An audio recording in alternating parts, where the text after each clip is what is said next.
What up, everybody? It's your man, KingRails. I'm gonna have to run through this video real quick. I had just did a video a little while ago, but it came out sideways. Gotta hit this barbershop. So if this one come out sideways as well, I apologize, you guys. Tomorrow I'll fix it. Kids in town, they've been in here recording music, doing all type of other stuff in this computer room. So a lot of my stuff ain't in sync, but it's kids, so I let them enjoy their stuff and have their fun. But on to these WNBA games today. The first game I want to talk about is the Liberty game. Liberty and Dallas. Dallas is up a big win over the Sun a couple of days ago. Dallas is 0-4 on the road. They're 1-3 ATS on the road. They're playing the New York team that's 2-4 at home. They average 80 points. They give up 84 points. The New York Liberty do. Dallas is averaging 68 points. They're giving away 75 points to East Coast teams. Stay away from the game for me. I'm not touching it, especially with Zoe B still being out. And other young lady from the Wings, Kayla Thornton, she's gone too overseas. Both of them are out for the Euro. I'm just going to stay away from this game. I would lean towards the under between these two teams, but this is a battle of bad teams. It would be Liberty and the under possibly for me, or not even the under. It would just be Liberty money line if I had to actually make a bet. But I'm not making any bet on this game. I say it's a stay away game, battle of the bad teams. When it comes to this Fever and Mercury game, Fever hasn't won a game. Hasn't beat the Mercury since 2017. They're 2-8 ATS last 10 games versus this team. You may get Taurasi back tonight for the Mercury. Taurasi comes back. That place should be rocking and rolling. She should give this team this much needed boost that it needs right now to get some victories and get some wins. The totals, that's total, but the game is at 5.5 right now.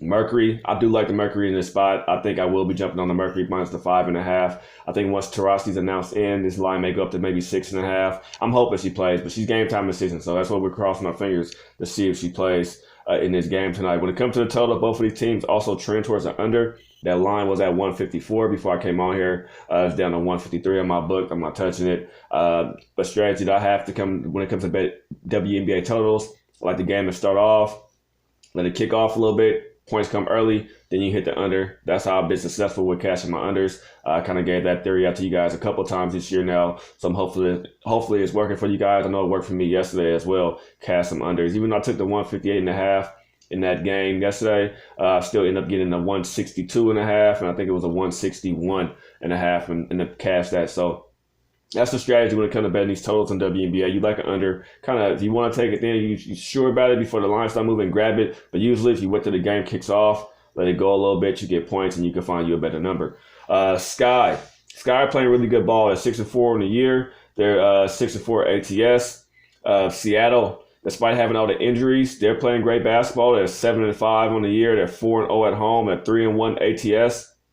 But the Sky team has beat the Storm twice this year already. They beat them on the 1st. They beat them on the 9th. They just seem to have this team's number right now. But granted, those games were on the road. But also, Seattle, man, been playing really well without Sue Bird, without Brianna Stewart. But now it's a question mark right here, man. They lost Jewel Lloyd, the number 2 scorer on the team and top 5 scorer in the WNBA. She's out right now.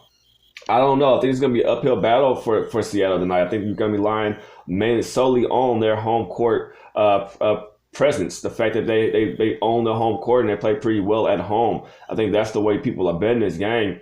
I watched that line already go from 2.5 to 3.5, and that's where I'm pouncing on it at. If it gets to the 4, I will take the 4. But since I'm playing the game the way I'm about to describe to you guys as a parlay, I'm going to have to settle with the 3.5. I'm opening up my book right now to make sure the line's still sitting at 3.5. Yes, it's at 3.5, and that total has dropped as well from 155 to 154. These two teams, when they met earlier in the year already, both of those games did go under, but those games were in the 160s, and they went under. The other game only went under by a half a point here. I'm just going to stay away from the total with Jewel Lloyd being out. But I am going to take the Sky here, even though this is a double revenge spot for Seattle. I'm going to take the Sky plus the 3.5 points. Seattle, they've played, not Seattle, but the Sky. I'm taking the Sky plus 3.5. They played pretty well basketball lately. They're not really missing anybody. I think they're a little bit too big also for Seattle, and that's what causes Seattle some problems. And now they lose a guard like Jewel Lloyd as well. I'm not a real big fan of Zealous. And Jordan Cannon is also just back from an injury. She played the other day versus the Aces. I'm not a big fan of her as well. I like her a lot. I think she could be a phenomenal player.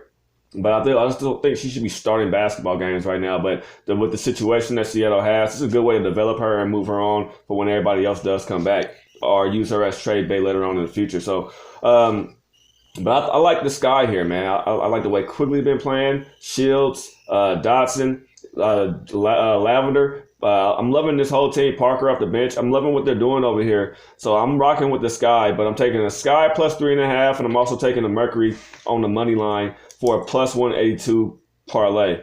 I also will probably be hopping on the Mercury minus a 5.5. So those are my plays. I'm totally staying away from the Liberty game. I think all these games could possibly go under tonight, except for maybe the Liberty one and possibly this one as well. But with Drew Lloyd being out, it's a tough thing to ask. So we'll have to just see. This is WNBA, and once you get a team gets on a rhythm and you get something, boom, overseas to play a tournament, or boom, now this person is injured. So you gotta kind of take all your little stats, and it's kind of like make a chess move, man. You know what I mean? Make your next move your best move, but it's kind of hard when you think you see things one way, then somebody goes out, or you wake up in the morning and now somebody flew off. They're in Europe, then Dominican Republic, they wherever the hell they want to go. You know what I mean? They somewhere else playing basketball. They're doing something else. So take it with a grain of salt. But that's my play today for you guys. I like that little parlay with the Sky plus 3.5 and the Mercury money line. I also like the Mercury full game minus 5.5. About to hit this barbershop with my kids. Go enjoy life, man. Been having a blast. If you guys have not been out there hanging out with your kids during the summer, I know a lot of you guys work your asses off, man. Take a day or two off, man, and take your kids somewhere. Go have some fun, and go spend time with your children, man. I love my kids coming down here for the summer with me. They've been doing it for a long time. We're about to hit this, get our haircuts, hit this guitar center, buy some more beat machine stuff for them so they can make some more music. That's their passion, so I'm gonna support their dreams, man. Hopefully you guys support mine and like the channel and subscribe, man. And let's get some money today, man. Good luck to everybody. Have a safe and blessed weekend, and go spend some time with your kids. Deuces.